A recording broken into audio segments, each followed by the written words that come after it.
My name is Vinay Sahil. Today I'm going to talk about the solution for the Generic Adventure Tools. Generic Adventure Tours is a global company specialization in booking, the organizing the adventure tours across the globe. And also they have two different relationships with the users. The first one to start with the adventure users. They are allowing adventure users to select tour and book that particular tour, and also relationship with the tour operators who are offering those particular tours. Their main point is that they have a currently the tour management system, which is at the end of the life cycle, and they want to replace with a new system that is nothing but a Salesforce. And their main objective is to digitize their business processes and also automate and enhance the existing process they already have it. Moving on to the few risks associated with this particular project. So in this particular scenario, it talks about having a two IT divisions and a two CIOs. So for that one, to mitigate a risk of having a miscommunication, I would strongly suggest to have an executive steering committee and to have those two CIOs are part of that one, and also set up a COE by picking up the best resources from the two IT divisions working on the working on this particular program. Then from mobile point of view, I'm introducing mobile publisher. So there is a risk actually with respect to the getting approval from Google as well as from the Apple. So we need to make sure that we are making application in time with Salesforce for that one. Previously, there were few outages that has been mentioned in this scenario. So we need to make sure that architecture assessment and during we need to pin down the few integration options which can adhere to the outage if that happens. Then payment force is a payment system. So we need to be very careful about defining any integrations around the payment forces with the release timelines, which is quite stringent around the payment force. Few assumptions to start with. The payment force support SOAP and REST API call, and also the tour operator systems, that's nothing but external systems, also the REST API call to have a two-way communication from Salesforce to the tour operator system using ESP. Moving on to the next part. So currently in this particular scenario, it's mentioned that they already having the one of the Sales Cloud implementation that some regional offices are using that one, and that is being used for interaction with the tour operators. So my strategy for this one to go with a single org strategy, completely brand new instant to start with working on this particular project, and also conduct a technical assessment behind the scene. What are the capabilities from the existing Sales Cloud can be moved on to the new instance? It is not mentioned that which kind of interactions mentioned over here which are affiliated to the tour operators, so it is very difficult to judge to reuse that particular Sales Cloud instance or not. Then another main rationale to go with a single org strategy because of the unified business processes and also the operating unified operating model. There are few data volume considerations, but we can mitigate that particular data volume by having a proper strategy. Then I'm also suggesting to have a multi-currency because of global business in nature and also the multi-language. And also we can actually have a translation workbench, community translations, language speakers in a community, and custom labels and Visual Force email template to support the various activity in conjunction with the internationalizations of this particular different aspect of the solution. I'm proposed to have a two communities, one for tour operators and one for the adventurers. The next one is all about actors, the tour operators coordinator, the internal users to start with. So for those, I'm suggesting to you the Sales Cloud and a Tableau CRM growth licenses because of the access to the leads as well as the reports. For adventure specialist, I'm proposing to use the Service Cloud. Same goes for a service coordinator because of the handling of the cases with the capacity-based routing by using Omnichannel. And Get Regional Manager, I'm proposing to use the Service Cloud licenses along with the Tableau CRM growth because of the reporting. Here regional managers could have also have access to the Sales Cloud or Service Cloud, but here I propose to use the Service Cloud because they might also interested in seeing the different milestones with respect to the cases where they need to have access. Then for external users, the tour operators and their office managers, I'm proposing to use the Customer Community Plus licenses because of the reporting. The tour guides, I'm proposing to use the Customer Community Plus because of the some Apex sharing. And last one, the adventurers, I'm proposing to use the customer community licenses because of the cases and few custom object access. On a high level, the role hierarchy, I'm considering the CEO at the top, and we have a VP for Europe and different regions. And the structure for a VP Europe also get replicated across the multiple different regions like Asia and also America. So we have a different regional managers, and also we have a tour operators, coordinators, and adventure specialists reporting to the regional managers. I forgot to mention the external role hierarchy over here in this case. So here the tour guides as well as the office managers of the tour operators also reporting to the tour operator coordinators. Then we also have a service VP and other service coordinators are reporting to the service VP. Bear in mind the service area is a global, so that's why the hierarchy is actually not affiliated to any region but at a global level. Moving on to the system landscape, at a core, I'm proposing to use the Sales Cloud, Service Cloud, and Experience Cloud with the two communities, one for adventurers and one for the tour operators. Then also we have files. I'm proposing to use the Salesforce files. The reason is that the data volume with respect to the application that come in, that can be manageable with the existing license limits that we have it. Then I'm also proposing to use the data masking because of the regulations of not having a production data in the lower environment. Then I also proposing to use the Tableau CRM for one of the requirement which talks about the large data volume, reporting on a large data volume, and that cannot be done with our standard reports and dashboard. I'm also proposing to use the report and dashboard for operational reporting, and we have a couple of scenario which talks about where we can actually achieve that reporting by using a report and dashboard. So my segregation to use the reports and dashboard is for operational, and for the large data volume for which reporting required, I'm proposing to use the Tableau CRM. Then I'm also recommending few AppExchange products to start with the lead distributors to distribute leads evenly, form assembly to have the registration form by which we can have the leads along with attachment that can comes in, then DocuGen for document generation, DocuSign for getting signatures, uh, and also we have a Salesforce survey to get a feedback from the customers. Then next to that one, we also enable my domains. We can also have a SP initiated flow, especially with respect to the Service Pro, because that's another system which is handled also by the service coordinators. Moving on to the identity, so we have a LDAP for the external users as identity store, and also the AD for employee. I'm proposing to use the Okta to connect with as identity provider, and also with the Okta, it can connect to the Service Pro, SAML 2.0 and single sign-on, and also similarly to the Salesforce. We'll also use the inbuilt feature of the Okta to provision deprovisioning users by having the connectors established. Next to that one, we also have a firewall, and behind the scene, we have actually on-premise tour management system that we are planning to retire, and we are planning to use the ETL to do the data migrations, especially for the high volume data load. I'm proposing to use the JWT authorization flow to have the authorization between ETL and Salesforce. And I'm also proposing to use the Salesforce bulk API to move the data from tour management system into the Salesforce. Then also we have a ESP to avoid any point-to-point integration, and as well as to have the data transformation as well as the protocol conversion. And I'm also proposing to use the JWT authorization flow, the reverse proxy to only get the traffic that coming from a Salesforce, and also the mutual accessible by contacting to Salesforce and also having the certificate loaded, and also get exchange with the ESP. We also payment force, very important system with respect to the payment. So we are also going to connect from ESP by using a SOAP or REST API. Then we'll also have a service pro connected to the Salesforce to make via ESP to making sure that we have the service request get created in a service pro. And also we have a tour operator system. We are also going to have a integration with the via ESP to either create the tours in a Salesforce and also making sure that internal bookings also shared with the tour management systems. Then also we have a Heroku as a data warehouse in this case, in this particular scenario, to archive data by using a Heroku Connect. And also we'll have a Salesforce Connect to view the older data, the archive data directly from in the community itself.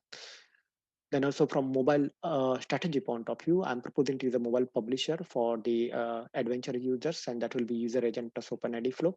And also we have the social ID, social sign-on from a different provider. So we'll have a auth provider get configured, and also the Apex registration controller get get created, and also we'll make those particular auth provider available in the community itself. Then we have a Salesforce mobile app for the internal users. So when they're on a field, they can also update the records, and that will be also the user agent layer with the SAML flow around that one. So that's all about the system landscape. Quickly moving on to the data model. So first one to start with, we have accounts. We have two different types of account. One is business account for tour operators, and another one the person account for the adventure users. Also, we have a contact. Those are nothing but the control by parent, especially with respect to the tour operators, and tour operators contacts reside over here. So we have around 500 tour operators, and also related to that one, we have around 10K contacts. And also person account, we have adventurous users around 300K. Then also we have a leads get created as a part of the onboarding process of the tour operators, where we have around, I consider 200 leads per year, uh, and also that OW will be private and owner will be the tour coordinators. Then the next one is actually the tour, another custom objects. The OWD will be private and owner will be the tour operator who are creating a tours as well as creating a tour schedule. So I'm proposing to use another custom object to holding the schedule itself. So I'm looking at the tours, I'm looking at the volume around 10,000, and for tour schedules, I'm looking at the volume of 100K per year. Both are created by the tour operators. Next to that one, we also have a tour booking associated with the person account themselves, and those will be created by those particular adventures. So those are the owner. 5 million record will be created per year, and also those will be connected with the tour schedule as a lookup relationship. Then also, I purposely went with a lookup relationship because the tour and tour schedules also having uh, there is a one security mechanism that only after certain times, the particular tour schedule need to be exposed to the different tour guides, and that's the reason I have the lookup relationship between this object to make sure that I'm maintaining the security requirements as per the scenario. Then we also have cases created by the adventurers, and those are the 2 million per year. I'm assume that kind of a volume based upon the number of tour booking that we have it, and the ownership will be with the adventurers and OWD will be private. We also have associated case milestone associated with the entitlements because there from few users with health regions, we need to maintain their milestone of the cases. The LDB mitigation, to start with the tour booking itself, I'm proposing to archive that data in Heroku. So, I will connect to Heroku with the Heroku Connect. And in Heroku, we'll have a cold and a hot storage of the data. And in the hot storage, I will keep the data which gets synced with the tour booking. And in a cold storage, I will archive the data. So we'll have some script running within the Heroku itself, which will delete the data from the hot storage and which will move the data from hot storage to cold storage, and then it will remove the data from the hot storage, and when that gets synced by the Heroku Connect, then also will remove the data from the Salesforce instance. To view the old tour from the directly from the Salesforce itself, I'm proposing to use the Salesforce Connect in connecting to the cold storage so that the users can also see the data directly on the Experience Cloud. I'm not exposing directly the external object that is mentioned over here, the tour booking, not exposing directly to the users. I'm using it via LWC just to make sure that the external object do not have a row level security. To maintain that, respect the security, I'm using the LWC to make sure that based upon the user ID, I'm making sure that relevant record can be shown. So those particular record also will have an indirect lookup relationship with the account itself. Quickly moving on to the business requirement, the first one to onboarding of the tour operators. So they will have a form available. So I'm proposing to use the form assembly as the AppExchange product to start with to have the lead data get created. So we'll also in a form assembly configuration, we'll make sure that data get mapped to the lead object. The next and one of the other reason to also have a form assembly, because it mentioned that during the registration they also have few certificate and references need to be provided, and that will be files will be around 10 MB in size. So the form assembly makes life easy in terms of not only accepting the lead data but also ability to provide a attachment directly on the lead record itself. Then those particular leads need to be assigned based upon the region and round robin basis. So out of box Salesforce doesn't provide any round robin way of sending the leads to the different TOC teams. So that's the reason I propose to use another AppExchange project product called lead distributor, similar to that one, not exact name, to do the round robin of the assignments. Then Get would like to have a TOCs to be able to collaborate with each other. So the collaboration, they can do it with the chatter. Here, my assumption is that the TOC collaborate within among region itself. So we can have also this criteria based sharing rule by using the roles for that particular region that we have it for the TOCs to share the records. The next one, there are on a lead, we have some parameters like, for an example, revenue operator size. Those are nothing but additional fields on the leads itself, and we can use instant lead scoring to score those particular leads. And based upon a lead, we can have a mechanism by using a lightning flow to assign those leads first to the local adventure specialist, and they can take care of actually picking up those particular leads and work upon that one.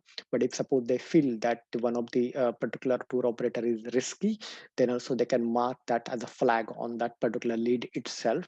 And when they save that one, I will have an auto launch flow to change the ownership to the different queue. That is that on that particular queue, I will have the specialized AS agents. And I will also going to use the omni-channel routing, on which I will also do the capacity-based routing to make sure that we have with that particular lead can be picked up by the operator who is having a capacity to pick that one. So basically, I will have a two queues, one for local adventure specialist and one for high skill adventure specialist in this case. And also there is a setting on a queue which itself can send email alerts. Then AS sends an email to the tour operator. I think I assume that it's a manual activity, but to support that particular manual activity, I'm also proposing to use the email template, which will with a merge field have the name of AS and proposed date of visit can be captured. Then the AS can choose to approve or cancel the registration. So I'm proposing to use a quick action just to change the lead status, and then use flow to assign lead back to the TOCs. Then if suppose the score is less and follow-up completed by the AS, then TOC then verifies the documentation and submit for RM for approval. For that one, I'm proposing to use the one-step approval process, which can go to the managers of the TOC itself. Then the next one, once approved the TOC, then onboards the tour operator. Here I foresee a lead conversion. So here account and contact get created.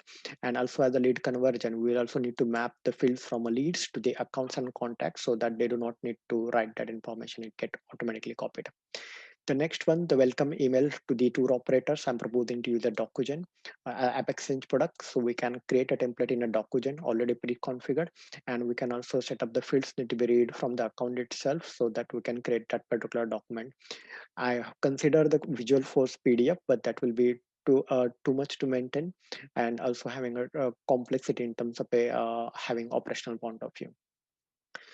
The next one, the tour operators uh, and its contact are set up in a creditor in a payment force system. So for that one, I'm proposing to use an integration. That's nothing but a lightning flow that will be after the account get created, the auto launch flow. And after account save, I will going to have the integrations with the payment force with a fire and forget pattern. And that will be the platform event will be triggered directly from the flow itself. And yes, we will subscribe to the platform events. And if require, if any more, it will actually make a call to the Salesforce to pick up the account and contact informations, and then later on it will send to the payment force. We also need to get the creditor ID from the payment force. So I'm suggesting another integration from payment force back to the Salesforce. That will be a remote calling integration, and a creditor ID will be the external ID on the system. Then the next one, the approved tour. Then I'm moving to the next business requirement, the tour proposal and scheduling. So approved tour operator will request a proposed tour directly from the community itself. So that's the reason we have the community for the tour operators, and they will create a tour and tour schedule. These are nothing but custom objects in this particular scenario. Then the life cycle of negotiations is actually based upon the status of the field on the tour itself between a TCO and the tour operators. Then tour operator can specify maximum capacity and 12 months of schedules. So that's the reason we have some additional field on a tour, as well as the tour schedules will also have the ability to create additional schedules for that one. We'll also have validation rule to count the number of schedule records. So if that is more, and that will also have a kind a custom roll-up field directly on a tour itself to count that particular number. And we'll have a validation rule on top of that one. Then as for the region can review the proposed tours and their schedule. And GET would like to have a user-friendly method to show that one. So the first one to ask AS for the region, they can see the tour and tour schedule by using the criteria-based sharing rule, and that will be the using the role of that particular region itself.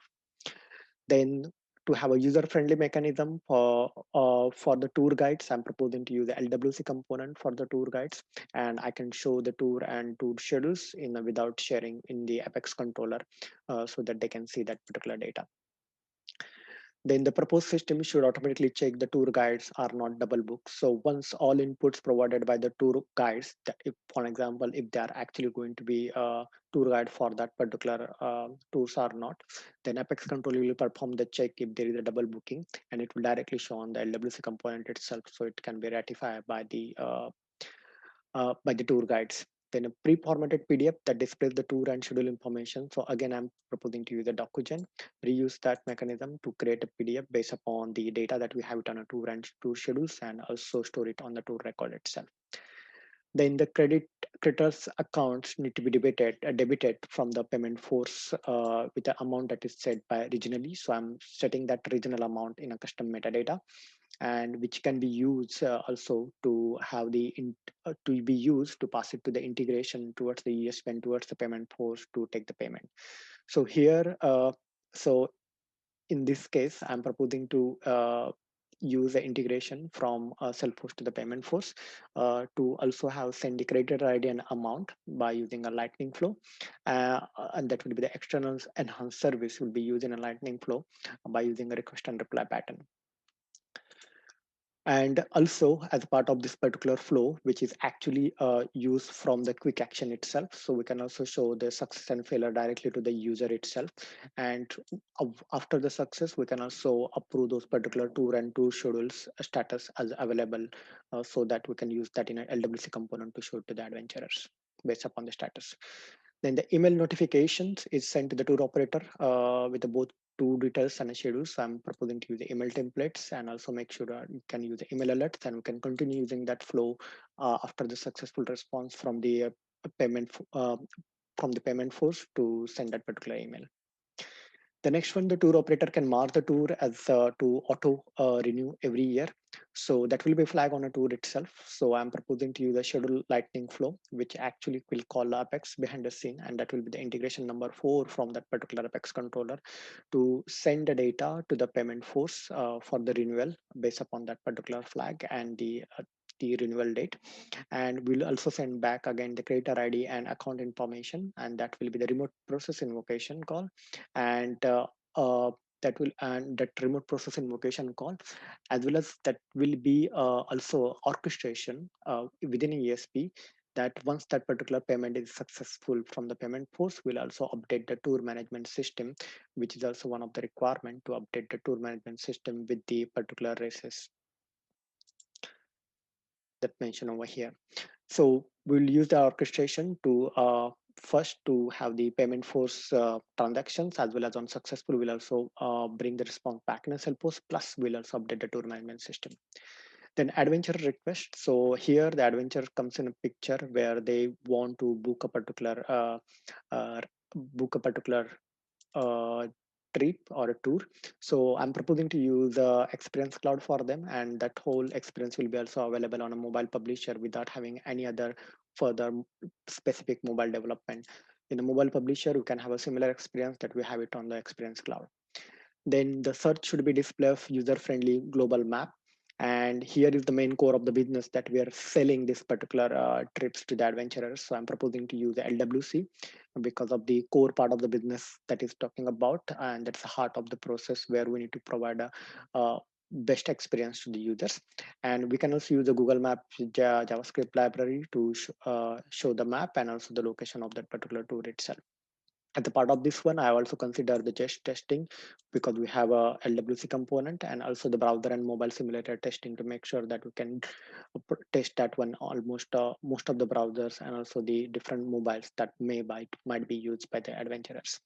Then adventurers can request that the system suggest tours to them based upon the types, number of tours they have taken. So here I do not have all the data available in a Salesforce system, and for 5 years it will be around 25 millions of records. So I will also have a policy to archive data on Heroku.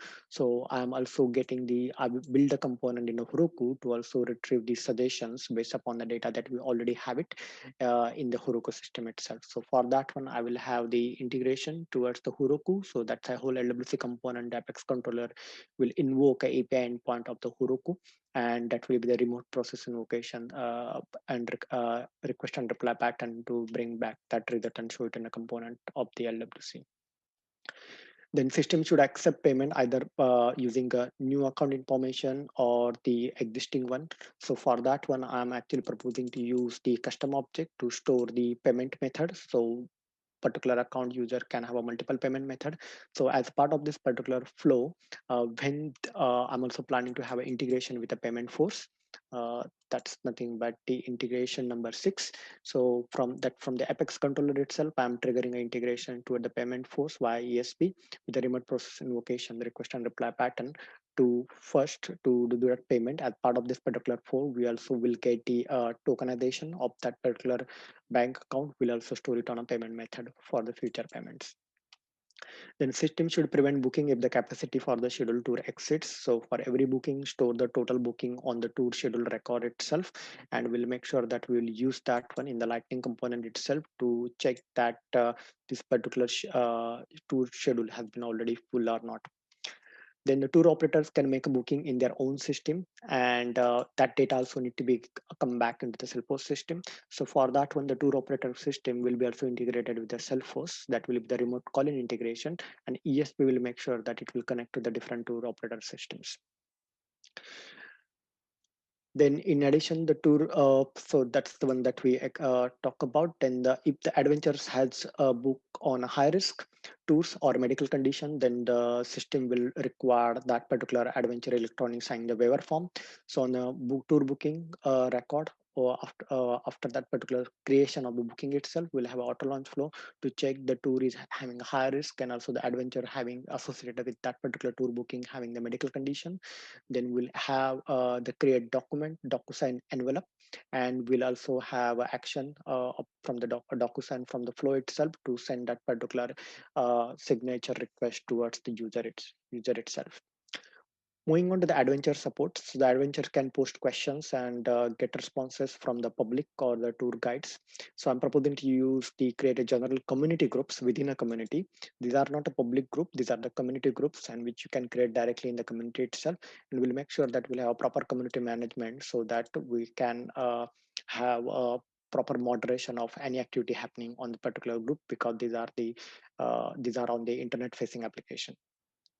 Then adventurers can post their photos and make comments against the tour for others to review. So here we can create a community, a particular tour specific community chatter groups or community groups. I think it's nothing but a chatter groups, not a community groups, but we can create those particular chatter groups within a community itself, so that they can actually also talk about that particular tour. Then service coordinator can be assigned based upon the regions and nature of the request. So we'll also have a queue for based upon the region with those particular service coordinators, and also the email notification will be sent as a part of a queue configuration itself.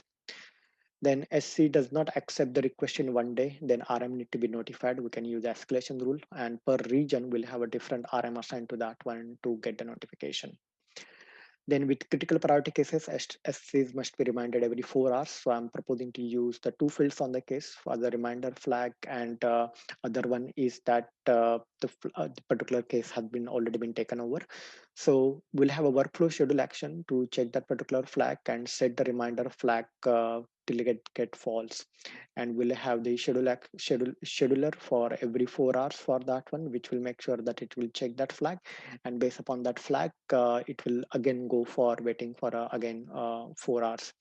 And if that flag is already set to false, then it will not do any actions on that one. But if suppose the flag is still on, then it will send a reminder. Then the adventures with the medical conditions require a higher response levels. So here in this case, we have a different sort of windows. So first one is to start with the 14 days window for the case resolutions without medical conditions. So we'll also have entitlements and a milestone associated with the cases to make sure that we can have also the milestones will be tick up for will start for the particular 40 days window. And also for the medical conditioners having a 5 days window, we'll have a different entitlements and a different milestone setup. That nothing but a 5 days milestone for that one. So that will also associated with the cases itself. So that is also nothing but the data model which I have shown, which are nothing but the cases associated with the milestones, and for those particular accounts based upon the criticality, we'll also assign a different entitlement on the runtime. Then update to the request need to be also integrated to the dispatch systems in the real time. So for that one, I'm proposing to use integration between a Salesforce and Service Pro by using a CDC, change data capture, because every create and update request need to be synchronized with that system. Then Get also wants Adventure to be able to chat with the service coordinator. So I'm and also with a specific skill. So I'm proposing to use a skill-based routing through Omnichannel, and also the embedded service enabling the community itself so that it can enable the chat. Then Get calculates that number of assistance requests that are fault of the tour operator, and those particular occurs more than 10, then the tour operator is deemed to be risky.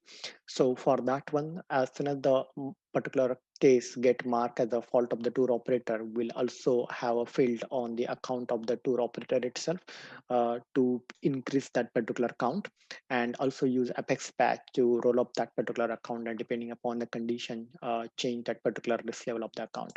And also we'll have another batch Apex to also yearly evaluate that operator rating and runs everywhere. And if we need to downgrade that particular next year, if it is less than a 3 assistant request occur for that one. So we'll use the Apex patch for that one. Then Get would like to have a feedback to be getting from the adventurers, so, and to also check the performance of the service coordinators. So I assume that that will be the survey need to be sent to the adventurers, and based upon particular survey response, so we can determine the feedback and performance of the service coordinators. So we'll have additional reporting based upon a survey response. Moving on to the data migration, the first one is that we have an existing system, that's the tour management system. So we'll have a tour operators, nothing but accounts, then tour schedules, bookings. We'll extract that by using the ETL tool, and ETL will store that in a staging table. We also have a few data quality related issues. So for that one, I would strongly suggest to take the help of the business and the data stewards to define the profiling and cleansing rules. Give it to the IT team to work on the profiling rule in the ETL itself. And once those particular rules has been when those particular rules has been developed, we can also have a testing in the lower environment of that particular rules. And if the business is happy, then we can move those particular get the production related data and move it the migrations into the UAT and production environment. Then the next one, for the future proof of those particular records, I also propose to have a proper validation, and duplication rules need to be established within a Salesforce system. The next one, as a part of this one, we also have a requirement that it's GAT is 24 into 7 operations and require minimal downtime during the cutover. So we need to do first the migration based upon the 1 week before, and we also need to plan for a delta migration. And for data migration, normally require less time to have less downtime to migrate that particular data. So for the entire, so in that particular case, we also need to do the data migration in a UAT environment. Make sure that we calculate the timings, and we'll factor in those particular timing for getting the downtime, negotiate with the business. As a part of migration, I'm also proposing to use the parallel processing, delta migration, so stopping the automation, the data sharing calculation, record. Then we can also group the child record by the parent ID, and also creditor ID as external ID to be stamped in the Salesforce, and also define the proper migration window based upon your experience on the UAT environment. Then sequence of loading of the data, accounts, contacts, users, tours, schedules, and booking. Then also, as part of this particular data migration, we'll also start Salesforce mastering the tour operators, nothing but the account, the schedule, and as well as the registration of the booking of the adventures itself. Then the next one, accessibility requirements. So to talk about that one, the first one is the let me go to the system landscape diagram. Yeah. So we have two identity providers, identity stores. One is LDAP for tour operators, and for the internal one AD. So I'm proposing to use Okta for that one, and Okta having a connectors to LDAP as well as the AD, and it's also having ability to sync up or provision and deprovisioning user within a Salesforce itself on that one. Then Get also would like to have a seamless SSO for the service coordinator's credential in the new system to the Service Pro. So here that I'm proposing to also Service Pro to consume the Okta identity, so that we have a single sign-on across Service Pro as well as the Salesforce. I have considered Identity Connect, but Identity Connect only works with the AD, and And also it's also Identity Connect only support one a Salesforce system, not other systems like a Service Pro. So that actually make it difficult to use Identity Connect in this context. Then the customer should be able to register and sign on with the new application using the Twitter and Facebook. I'm proposing to use the auth provider within a Salesforce, and also Apex registration handlers and enable auth provider within a community itself, and also the mobile publisher for the adventure users, and also the refresh token flow, which will take care of the refreshing the token so that they do not need to re-enter the password in a mobile publisher. Then TOCs can only view and edit registration request and tour operators that have been created for the regions. I'm proposing to use the ownership-based sharing rule and use a role as a parameter for the region, okay, to share those particular records. Then tour operators are only able to manage the draft tours and schedules that they are responsible for. So the tours and schedules are the OWD will be private, and the tour operators have an office manager that can view the data of the tour operators. So for that office managers, I'm proposing to use super users. It means they will also have a community plus licenses. Then the draft user and their schedules are only visible to the AS by region. So that's the reason I'm proposing to use a character-based sharing rule based upon a region-based role and share it with the AS role, and publish tours and their schedules visible to the R users. So I'm proposing to the another character-based sharing rule to share the published tours and schedules to the all internal users.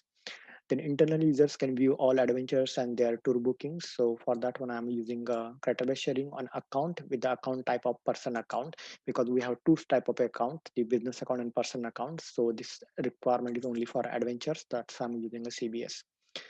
Then the tour bookings are nothing but the internal OWD will be public, so everybody can see that one. Then only the TOCs can view and edit a number of fatalities. I'm proposing to use the field level security profile base for those particular tour operator for those TOCs.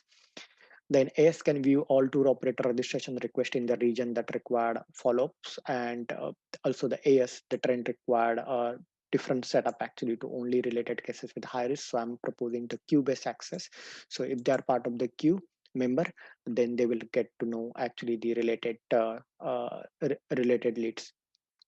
Then adventures can only view their own contact information, so external OWD is private, and also the implicit access to the own record for their tour bookings as well as the cases.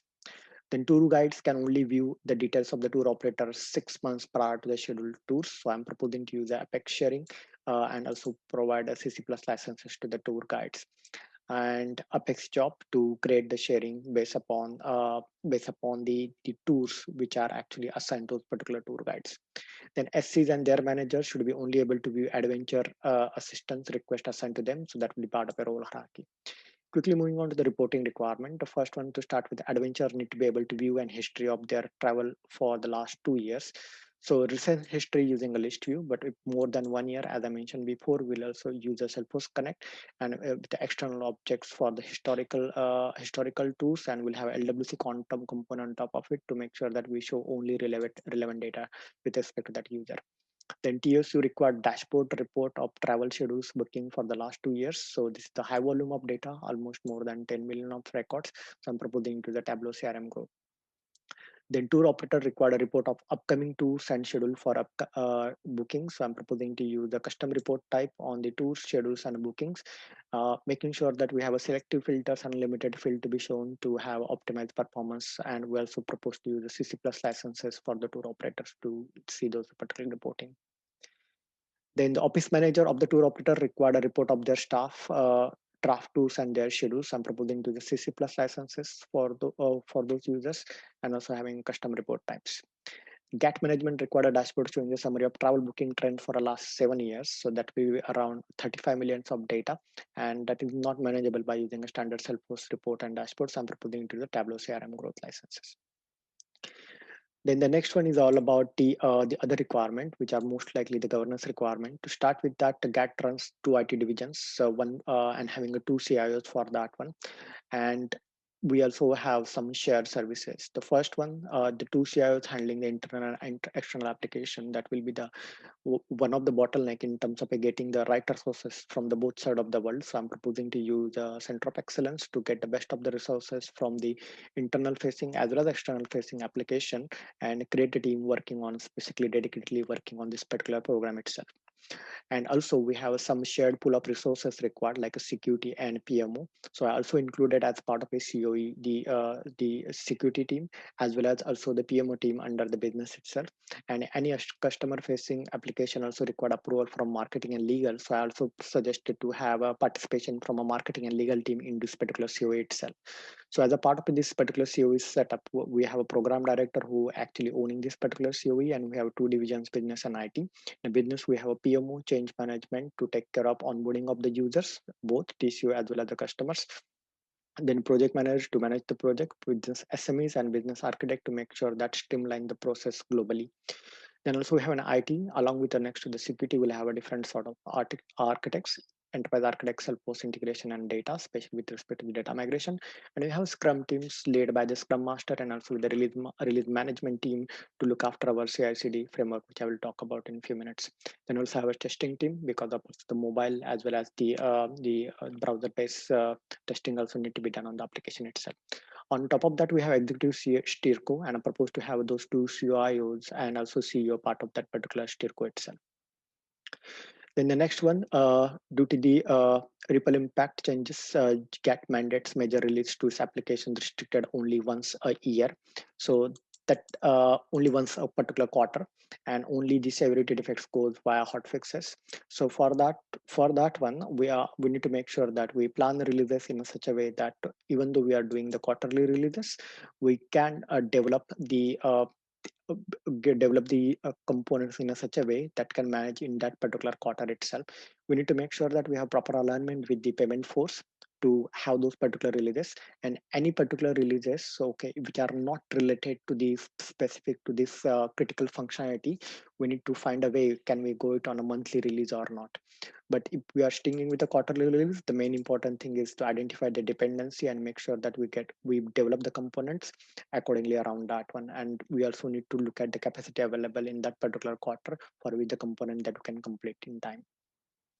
So for that one, I'm also supporting to use the whole CI/CD approach where we'll have the scratch arcs. The developer will be working on that one. They can commit the code into the Bitbucket source repository, and also with Jenkins as the build server, which can actually deploy the code on various environments.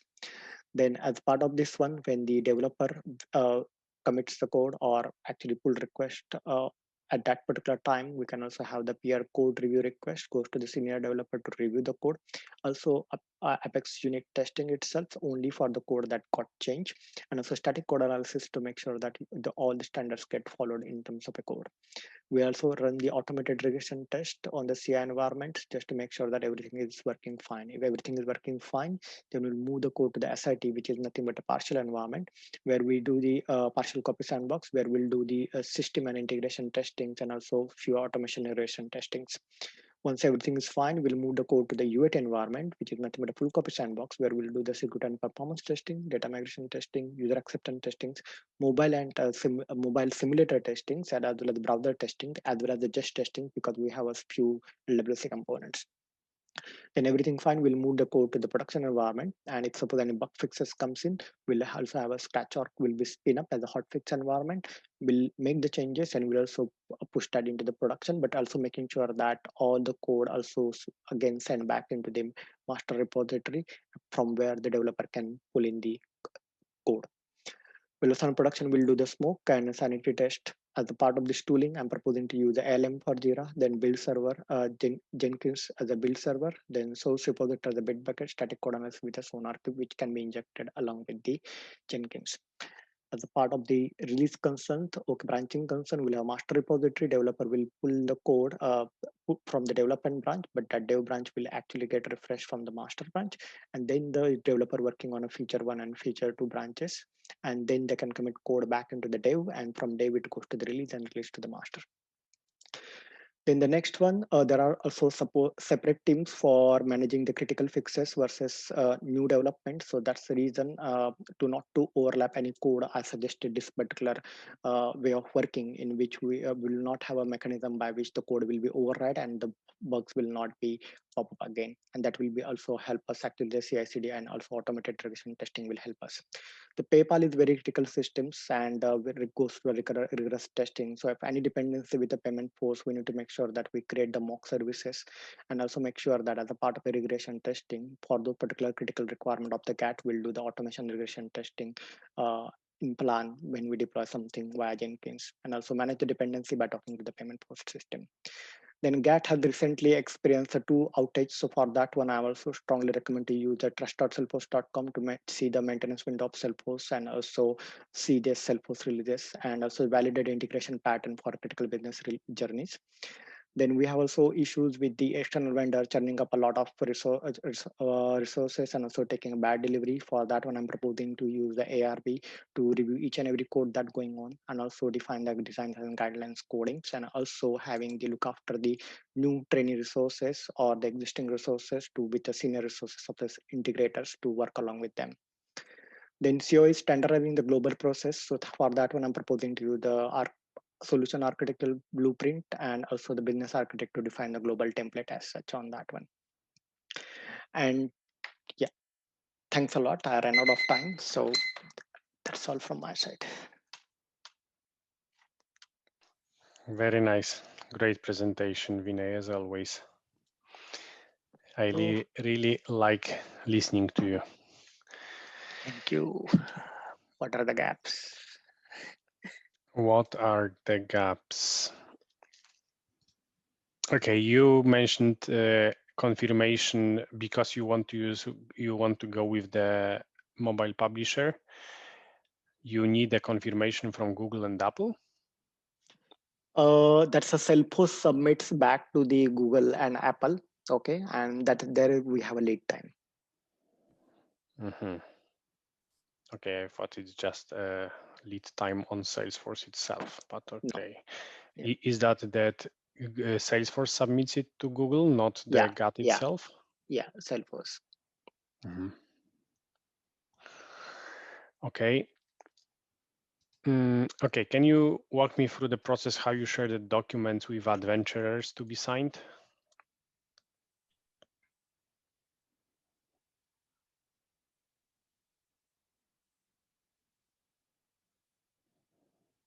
Adventure request and this one, right? So There, if yes. yeah, so if suppose one of the adventurers actually booking the high risk tours and medical conditions, okay. So once the registration has been completed, so after that one, I have an auto launch flow, okay, that will check that the tour is actually was a high risk, and Mm-hmm. also the booking associated with that particular adventurer also having a medical condition or not. I'm capturing the medical condition at the start of the registration of the user itself. And after checking that one, I will create a DocuSign envelope or directly in the flow itself. And after that one, I will I will use the DocuSign action from the flow itself. Okay, and how do you? Okay, and how do you share that document with Adventure? So here, when you create a DocuSign envelope, I'm actually Mm-hmm. picking up the adventurer's contact, okay, directly on that envelope Mm-hmm. itself as a one of the parameter, okay, who is the assignee of that particular envelope basically. And as soon as I do that one, it means DocuSign know to who this particular users it need to send an email. Okay, and what will be the email template then? The email template will be defined in the DocuSign itself, and in the okay, so the content of that particular DocuSign itself is the DocuGen. So I forgot to mention that. Okay, we also have a DocuGen comes in a picture where actually we also need to make sure that we create a document first. We have a signature placeholder in that one, and then use that particular document to send it to the DocuSign. So I missed that one step in this particular scenario. So I will rectify my solution. So here in this case, in that auto launch flow, also I need to generate a document based upon that particular criteria. And also I will, so once that particular document returns the file, it actually stored on the particular tour booking itself. Then later on, I will have the DocuSign envelope get created to send that particular document as a part of this request to the user for signature. Mm-hmm. And where do you define the template for that email The to be template sent? for the email itself, okay, we do not that will be part of the whole envelope, so that will be within a DocuSign. We Mm-hmm. also way to define the templates. Okay, so DocuSign allows you to define the separate template for a document and separate for email. DocuGen defines the template for the Sorry. document, and a Okay. DocuSign for the email that we want to send it to the user. Okay, and how does this support the multi-language requirements? So to support multi-language requirement, we can create a multiple language templates within the DocuGen itself, which will allow us to actually at the point of a selection, okay, to assign a right template when we want to create a document. Perfect. In other cases, when you send the email notification, how do you support multi-language? So When I'm you using a don't Visual send, Force. I'm using a Visual Force template for that one, and in the Visual Force template we have a merge field with at the top itself for the language, and I'm rendering the email content accordingly. Great. In migration approach, you mentioned that you will use the parallel processing. Can you tell me what are the considerations when Yeah, using that? yeah. So the parallel processing to allow to have a speed up of the migration. The one of the few consideration with the parallel processing, that parallel processing might be a slower if suppose if you have the record spread across the multiple batches. So that's the reason I also have a child record in the same file group by the parent ID itself. So that's the reason when we have that one, then parallel processing will also help us actually to speed up the migration process. So in, are you proposing bulk API 1 or 2? I'm proposing a bulk API 2.0 in this case because I think with the kind of a requirement that I have, I think I can work out with a bulk API 2.0 with a 150 million regulation, and also I do not need to worry about creating a batches. Okay. So what's the difference between 1 and 2?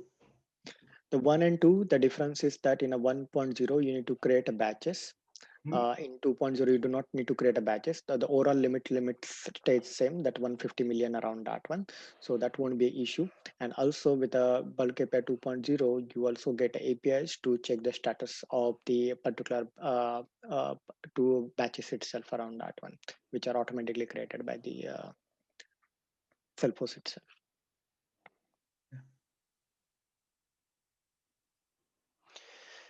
Okay.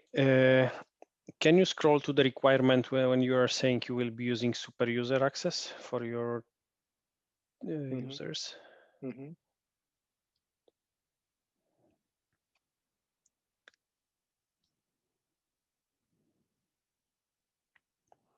Yeah. So here there is a requirement that tour operators have an office manager who can view data for all the stops at the tour operator. So when I use a super user, it means they can see the data which is actually owned by all the other office manager within that office itself and their subordinates. So the super user licenses suffice actually to provide access to them. What license this user has? Customer Community Plus. Okay, so you are going with Portal Super User. What is the capability behind the Portal Super User? I'm using a Customer Community Plus user. Yes. So Customer Community Plus license gives you ability to apply Portal Super User permission. What is the, can you, in other words, can you use that to share the records or owned by the other users? With this particular super user licenses, you can share the record or we can share the data with some different user, but I will take back this solution because I just realized on a second thought, the super user access will not work because the super user access will only have provide access on a cases and opportunity, not on a custom object. And here we are talking about the custom objects. So in this case, the one of the best way to share the data by using the possibly the Apex sharing in this case. So there are two things. Depending on the type of a license, you might go with Portal Super User or Partner Super User. These are two separate settings. Yeah, the Portal Super User I was talking about. Okay, in that case, but the Portal Super User will not suffice this particular license requirements in this case. So I will go Correct, with but it Apex does not sharing. support opportunities as well. It works only with cases. It's partner super user, Yeah. which works with cases, leads, opportunities, and custom objects, but it's not that license. Yeah, so I'm not going to use this license at all. This will not fulfill the requirement. And you will go with Apex sharing. Yeah.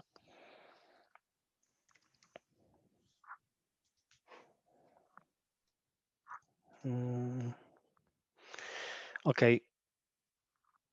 Can you explain how in your testing strategy, how and where you will use Heroku and Heroku Connect? Yeah, so as far as the Heroku is concerned, the first litmus test I need to do is starting from the SIT environment itself. So I will connect to the Heroku instance with the Heroku Connect on that one. So in Heroku, I will make sure that we have a couple of different instances available. So I need to spin up a different dyno for that one within Heroku itself, and to make sure that we have a dedicated database for each instance, especially the Postgres database for SIT, UAT, as well as for a production setup to replicate that one, so that we can have a proper testing with respect to the showing the archive data within a Salesforce. Okay. Do you have in your assumptions that the budget is not a constraint? Yes. Okay, that's good, because it will cost enormous amount of money. If that's the case, then I would go with a data warehouse, and in a data warehouse, we can also set up the different environment for data warehouse. I assume that should be there, so we can also set up the so for that one, we need to have a process with a data warehouse to make sure that we also sync up a data from Salesforce to the data warehouse by using the ETL and making sure that we also delete the data from a Salesforce itself. Great. Okay, I don't have more questions. Very good presentation, Vinay. Varuna? Yeah, I have a question, Vinay. So about the draft tours, you were using a sharing tool to share those draft tours, right? No. Can you go down there? Data model. Data model? No, in the sharing, there was a requirement to share the draft. Yeah, the draft tours and their schedules will be only visible to the AS by region, right? Yes.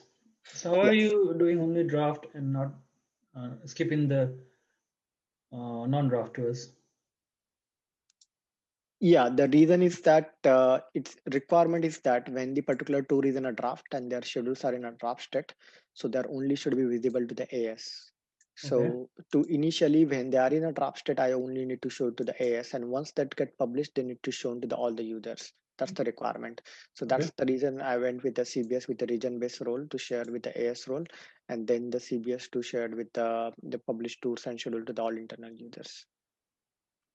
So you can have two rules. Yeah.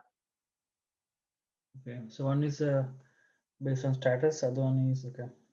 Other reason also based upon a status itself, but only it's expanding to the more users. Okay. So so can you use criteria-based sharing on for all users, including internal, external? No, it is only for internal users. So it's actually talk about the public tour for their schedules to visible to the all users. We have two sort of users. One is the internal users and one are the external users. For internal users, I'm going to use the role of COE and subordinate. So it will shared with all the users basically around that one. And if it is any particular region based things, then I will pick up the highest role in that region and will do the role with that role and subordinates. That's the first option for internal users. For external users, that particular two users. One is the adventure users. I'm using LWC, so I can use that criteria within that Apex controller without sharing to show those relevant tours. That's not a problem. And for tour operators, they are the owner of the tours and schedules, so they have implicit access. Also, external is using LWC and owner waves, is it? Yeah, so there are two top sort of users. One are the external users, the adventurers. They will get access because of the LWC without sharing. And for the tour operators, they will get access because they are the owner of those records.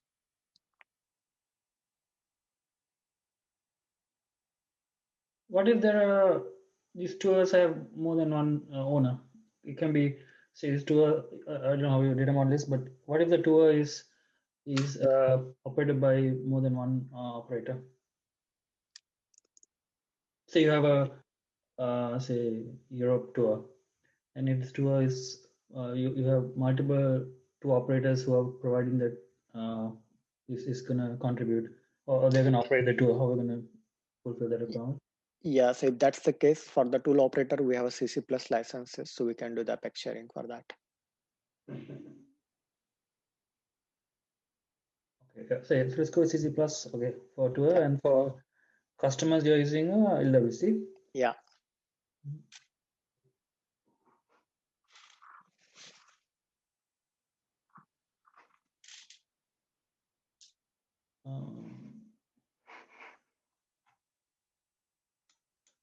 The data model. Yeah.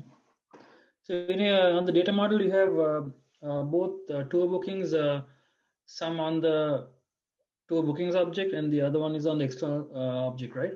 Yeah. So can you explain to me from a user point of view how you're going to show this data into two objects?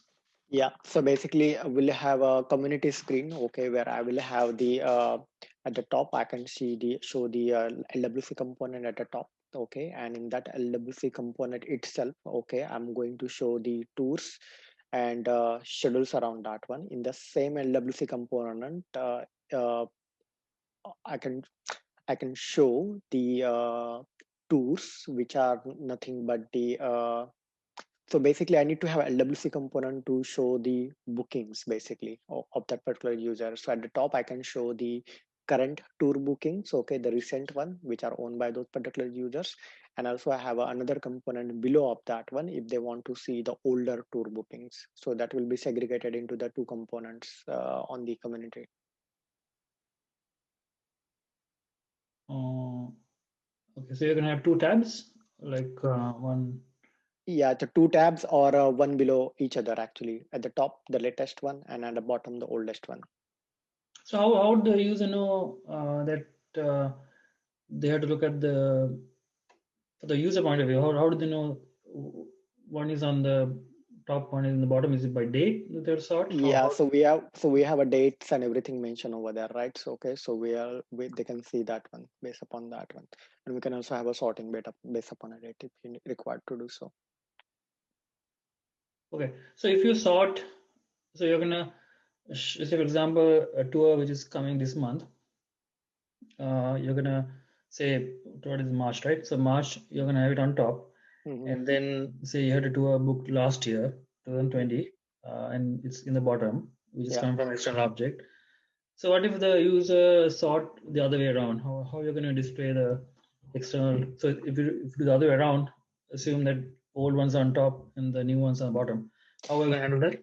Yeah, so that cannot be handled actually with this one because we have two components. If suppose that's the requirement, then I would propose to have a LWC component to show the list.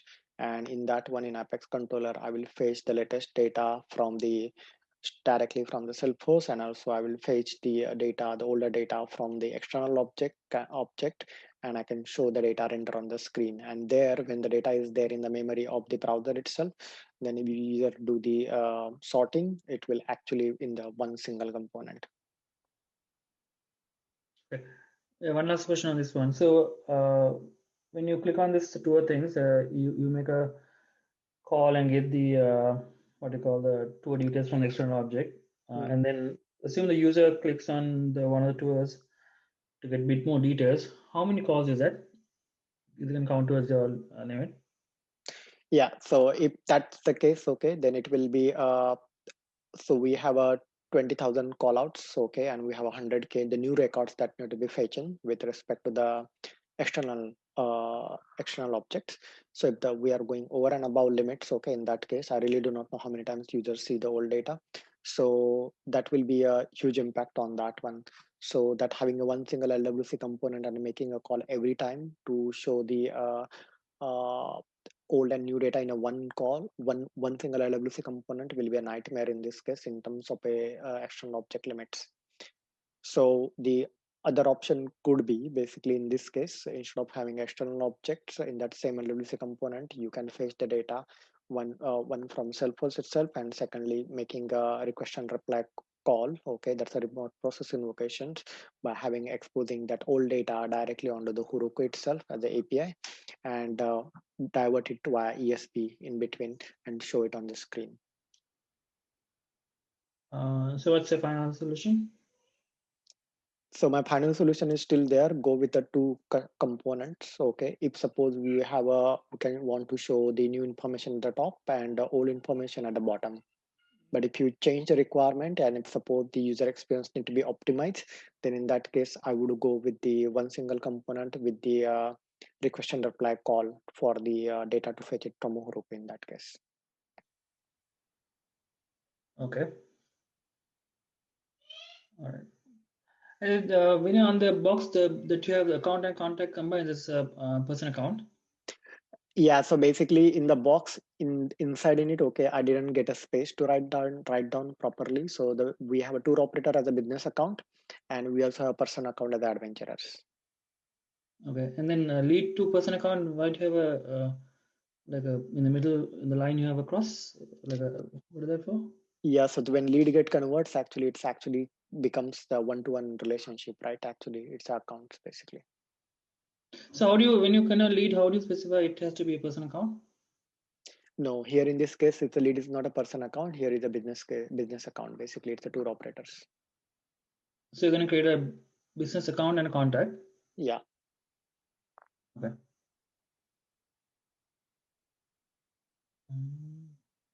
Okay, that's all I have. I don't have a question, but I need some help understanding something. If you have time, if no time, yeah, go on. Okay. So since we talked about two different teams, right? The hotfix team and the development team. Mm-hmm.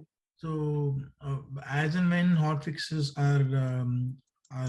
are changed and deployed, I remember you showing that the code gets merged back into the source code, right? But Jen, in real, if you talk about real scenario, can you elaborate and help me understanding how will the normal development team ensure that their code is not impacted, their in-flight code is not impacted? How do they handle that? Yeah, so for the in-flight code, okay, that's required that's required a planning management actually around that one. So if any code that going as a hotfix, okay, so in that case, suppose that code get merged into the master and later on also into the development branches, and also the relative teams, okay, from the development team need to be also be notified that this new code need to be also absorbed, okay, as part of that particular release. Otherwise what will happen, that code will not be that code possibility, that code might be taken out actually from production if somebody is actually also developing or modifying that same code base around that one, and this particular defect will reappear in that case. So in that case, it is all boiled down to the not a technical incarnation, but it's boiled down to the how you inform or communicate those particular changes to the different teams, and a different team takes action on that one. Okay. Thank you.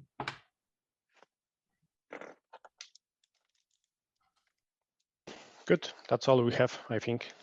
Okay.